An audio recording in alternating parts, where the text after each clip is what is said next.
31 دسمبر 1600 کو Thomas Smith ایک English scholar اور جان واٹس ایک ایکسپلور کی رہنمائی میں ایسٹ انڈیا کا قیام عمل میں آیا۔ انہوں نے نہ صرف تجارتی کمپنی بنائی بلکہ ایشیا میں برطانوی سامراجی طاقت کی بنیاد بھی رکھی۔ اس کی کہانی شروع ہوتی ہے ملکہ الزبتھ ایک کے شاہی چارٹر میں EIC کو ہندوستان کے ساتھ ٹریڈ کی خصوصی حقوق عطا کیے گئے۔ یہ چارٹر محض لائسنس سے زیادہ کمپنی کو کیپ آف گڈ ہوپ کے ایسٹ میں تمام تجارت پر اجارہ داری عطا کرنا تھا۔ اس اسٹریٹجک اقدام کا مقصد مسالوں کی ٹریڈ روٹس پر پرتگیز اور ڈچ ٹریڈرز کے غلبے کا مقابلہ کرنا تھا۔ اس چارٹر کے ساتھ EIC نے ایک ایسے راستے پر کام شروع کیا جو گلوبل ٹریڈ اور پالیٹکس میں انٹرفیئر 1601 میں ریڈ ڈریگن شپ پر سوار سر جیمز لنکاسٹر کے تحت EIC کے سمندری سفر پر روانہ ہوتے ہیں، جو تاریخ کا ایک اہم لمحہ تھا۔ لنکاسٹر کی مہم نے اسٹریٹ آف ملاکا کے خطرناک پانی سے گزرتے ہوئے قدرتی رکاوٹوں اور دوسری یورپی طاقتوں کے سخت مقابلے کا سامنا کیا۔ اس دوران انہوں نے پرتگالی کرک ساؤ ٹومے پر قبضہ کیا اور بھرپور مسالے برآمد۔ اس کے بعد 1611 میں میزولپٹنم اور 1615 میں سورت میں اضافی کارخانوں کے قیام نے ہندوستان میں EIC کے قدم مضبوط کیے۔ ان سفارتی کامیابیوں اور علاقائی حصول نے برصغیر پاک و ہند میں تجارتی توسیع اور جغرافیائی سیاسی اثر رسوخ میں 1612 میں سویلی کے جنگ میں EIC کی فیصلہ کن فتح اس کے ہندوستانی عزائم میں ایک اہم موڑ تھا۔ سورت کے قریب اس بحری مصروفیت نے کمپنی کو پرتگیز پر غالب کر دیا، اس طرح ہندوستان میں قدم جما لیا۔ میزولپٹنم اور سورت میں تجارتی پوسٹوں کے بعد کے قیام نے خطے میں اپنی موجودگی کو مزید سر تھامس رو کی سفارتی کوششوں کا اختتام 1615 میں شہنشاہ جہانگیر کے ساتھ ایک تجارتی معاہدے پر ہوا، جس نے EIC کو اہم ہندوستانی علاقے EIC کو تجارت اور کارخانے قائم کرنے کے خصوصی حقوق دیے۔ پیش رفتوں نے نہ صرف کمپنی کے اکنامک ایکٹیویٹیز کو آگے بڑھایا بلکہ ہندوستان میں اس کی سیاسی اور فوجی قوت میں تبدیلی کی بنیاد بھی۔ 1661 تک چارلس II کے دور حکومت میں EIC نے پرتگیز سے سورت اور ممبئی کے حصول کے ساتھ اہم علاقائی فوائد حاصل کیے۔ پرتگیز کے جان فور کی بیٹی کیتھرین کے ساتھ چارلس II کی شادی کے تحفے کے طور پر موصول ہونے والا بمبئی کمپنی کے کاموں کا ایک اہم مرکز بن گیا، جس نے خطے میں ڈچ کے تسلط کو چیلنج کیا اور تجارتی معاملات میں اس کی خود مختاری۔ EIC بہت سی خطرات کا سامنا کرتے ہوئے ہندوستان پہنچی۔ ہندوستان میں EIC کا داخلہ نہ صرف فوجی فتح کے ذریعے تھا بلکہ اس کے ساتھ ساتھ ڈپلومیسی اور پالیٹکس کے ذریعے بھی۔ سر تھامس رو، جسے انگلینڈ کے جیمز I نے LG کے طور پر بھیجا تھا، 1612 اور 1619 کے درمیان اس نے مغل دربار میں سفارتی مشن کا آغاز کیا۔ 1609 میں ولیم ہاکنز کے ذریعے قائم کیے گئے پہلے رابطوں کی بنیاد پر رو نے شہنشاہ جہانگیر کے ساتھ ایک اہم معاہدے پر بات چیت کی، جس نے EIC کو ہندوستان کے مغربی ساحل پر سورت میں اپنی پہلی تجارتی پوسٹ یا فیکٹری قائم کرنے کی اجازت۔ 1661 تک چارلس II کے دور حکومت میں EIC نے پرتگیز سے سورت اور ممبئی کے حصول کے ساتھ اہم علاقائی فوائد حاصل کیے۔ پرتگیز کے جان فور کی بیٹی کیتھرین کے ساتھ چارلس II کی شادی کے تحفے کے طور پر موصول ہونے والا بمبئی کمپنی کے کاموں کا ایک اہم مرکز بن گیا، جس نے خطے میں ڈچ کے تسلط کو چیلنج کیا اور تجارتی معاملات میں اس کی خود مختاری۔ EIC کی عروج کو 1609 میں مزید تقویت ملی جب کنگ جیمز I نے ایسٹ انڈیا میں برٹش ٹریڈ پر اپنی اجارہ داری کو پکا کرتے ہوئے اپنی چارٹر کی مدت تک بڑھایا۔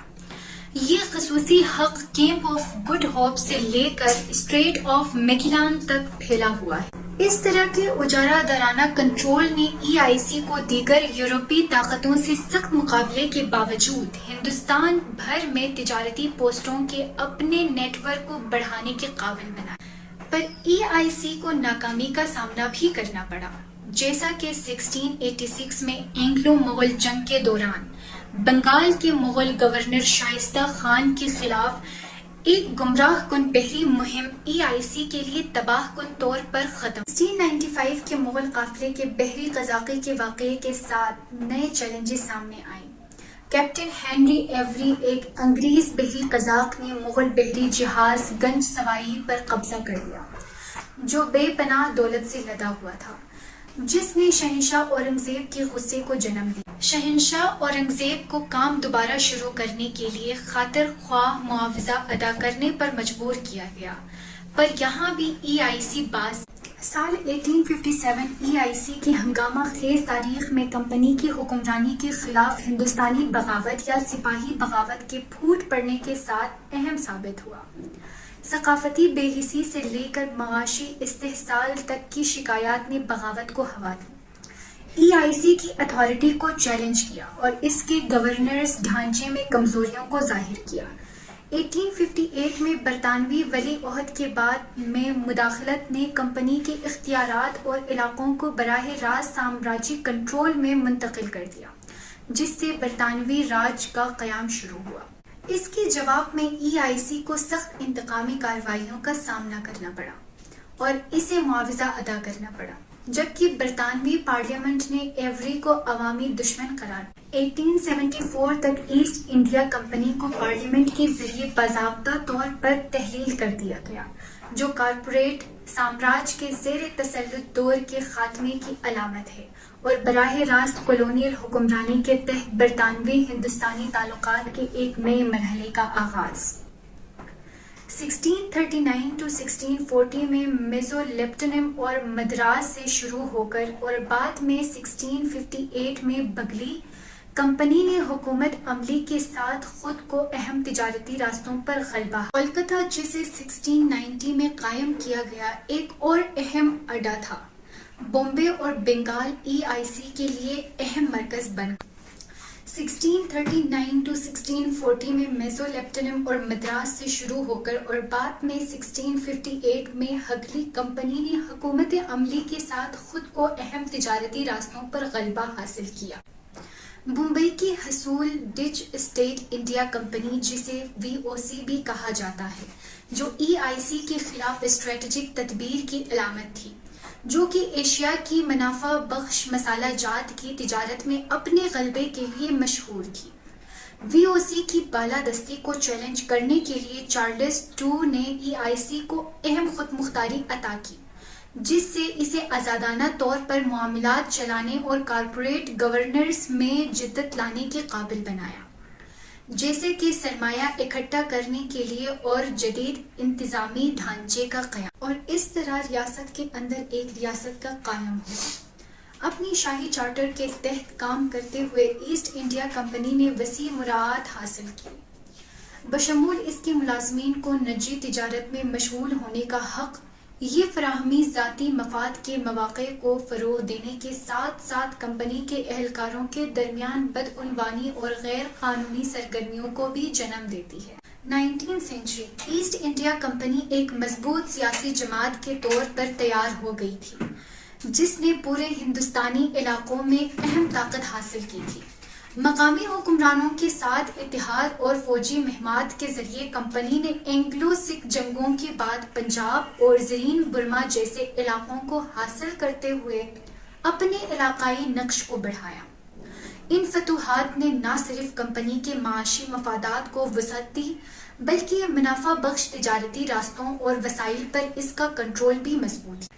ٹریڈ روٹس اور ٹیکس کو کنٹرول کرتے ہوئے کمپنی نے برطانوی تیار کردہ سامان کی آمد کو تیزی سے بڑھایا، روایتی صنعتوں جیسے کہ ٹیکسٹائل میں گھپلا کیا اور مقامی معیشتوں کو نقصان پہنچایا۔